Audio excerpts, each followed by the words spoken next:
কয়দিন ধরে গোশ গরুর গোশ খেতে খেতে আর গরুর গোশ ভালো লাগতেছিল না, তাই মনে হলো একটু শাক রান্না করি। শাক রান্না করলে শাক দিয়ে খেতে ভালো লাগে। তো এটা ছিল ঈদের তৃতীয় দিনের রান্না, তো এডিট করতে পারছিলাম না, যার কারণে আমি আপলোড করতে পারছিলাম না, অনেক ব্যস্ত ছিলাম।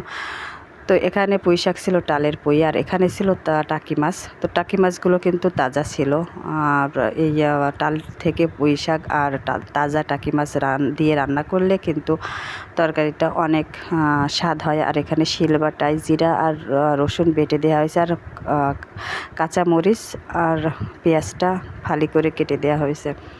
তো প্রথমে মাছগুলো একটু হালকা ভাজি করে নেব। তো ভাজি করে নিয়ে তারপরেই কিন্তু মাছটা উঠিয়ে আবার মশলা দিয়ে ভালো করে কষাই করে নেব। তো এখানে মাছটা এক পিঠ হালকা ভাজি হয়ে গেছে, তো এটাকে আবার উল্টিয়ে দিয়ে ভাজি করে নামিয়ে সেই তেলের ভিতরে পেঁয়াজ আর কাঁচামরিচ দিয়ে দিয়েছি। তো প্রথমে কাঁচামরিচ আর পেঁয়াজটা একটু ভাজি করে নিয়ে তারপর তো মশলা দিয়ে তারপর মাছগুলো আবার দিয়ে ভালো করে কষাই করে নেব। তো মশলার সঙ্গে মাছটাকে কষাই করে নিচ্ছি, তারপর একটু পানি দিয়ে মাছটাকে আবার ভালো করে কষিয়ে নেব।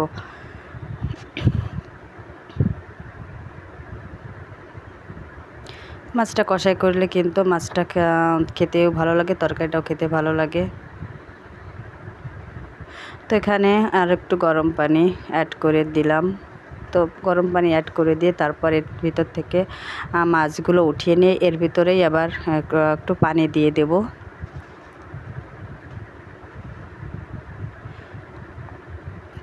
মাছটার পানি শুকিয়ে গেছে, আমি মাছগুলো উঠিয়ে নিয়েছি। আর এখানে মাছটা উঠিয়ে নিয়ে তারপর কিন্তু আমি ঝোলের পানিটা দিয়েছি, যেহেতু শাক রান্না করব, তো পানিতে বলক আসলে শাকটা আমি পানির উপরেই দেব।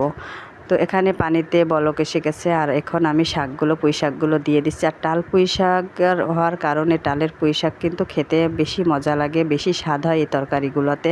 তো এই তরকারিটা কিন্তু মাশাআল্লাহ অনেক মজা হয়েছিল। তো শাকগুলো দিয়ে আমি ভালো করে নেড়ে চেড়ে মিশিয়ে নিচ্ছি মশলার সাথে।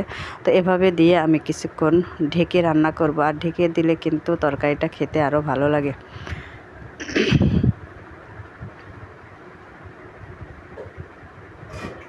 তো এখানে আমি শাকগুলো ভালোভাবে নেড়ে চেড়ে নিচ্ছি।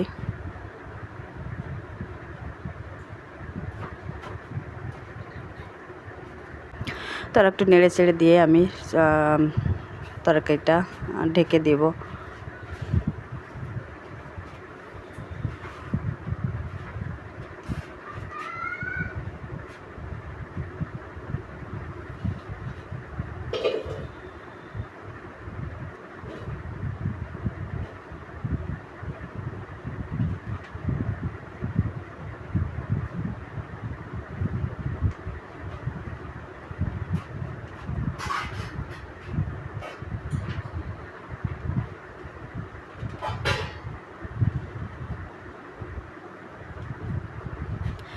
আর এভাবে তরকারি রান্না করলে তরকারিটা খেতে কিন্তু অনেক মজার হয়।